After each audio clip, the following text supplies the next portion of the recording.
Hi everybody, this is John Thompson. I'm doing a presentation today for you on railroad safety.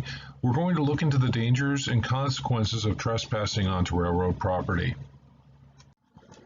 Railroads are an important part of our infrastructure to our country, and people are disregarding the laws by going onto railroad property. There are legal consequences if you are caught, arrested, and convicted for being on railroad property.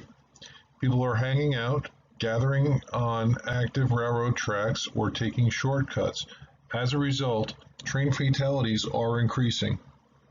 People have also used the railroad tracks to commit suicide. This is also very important, and I can't express this any more in this presentation. Trains move faster than you can see, and they take a distance to stop, and you might not see them before it's too late. Railroad property laws and examples of ignoring them. Fatalities and suicides by train are on the rise along the railroad I live next to. It is illegal and dangerous to trespass on railroad property or hop fences. Fences are there to protect you from being hit by a train. Contrary to our youth's reasoning, railroads are private and not public properties. You are subject to the laws of the railroad police on a railroad property and not the local authorities. You can still be arrested by local police and turned over to railroad police to be held in their jail. Age might not make a difference at all. Railroads have their own police force in order to maintain the security and safety of their property. More people are breaking the laws by taking shortcuts through areas not designated as crossings or walking on tracks. Trains cannot always stop or see you in time. Vandalism is another issue that occurs on railroads. It has its own laws depending on the value of damage done to railroad property. Dollar amounts of this damage determine if it is a simple misdemeanor or a felony. So what are the consequences of breaking the law? Well, federal charges and a felony may apply depending on the crime committed with real prison time. According to New Jersey Transit, as little as $400 in damage to railroad property constitutes a felony.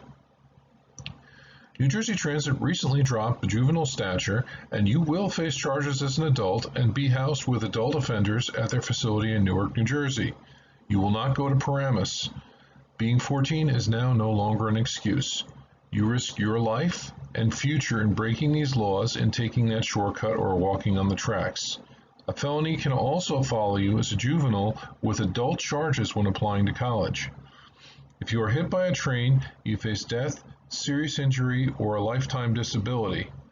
Families can be affected for generations by your choice to break the law, up to and including suicide. Train crews and the public will also witness a very gory and traumatizing fatality. You will also disrupt rail service in the event of a pedestrian accident.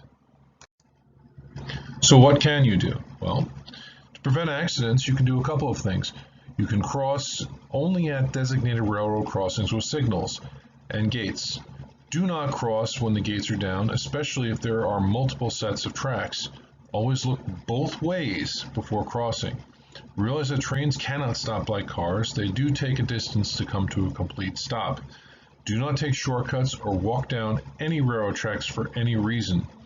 Report suspicious activity you see to local police. Respect the fencing. It is there for a reason and to identify a safety hazard. Report anyone attempting to commit suicide on the tracks. You may save a life. If you feel like committing suicide, New Jersey Transit, as well as other railroad agencies, have suicide hotlines in place to help guide you and help get you the help that you need. Listen to the train crew. They are trained on how to handle emergencies. Stay on the train unless told to get off because it is the safest place to be. And lastly, follow the laws and live.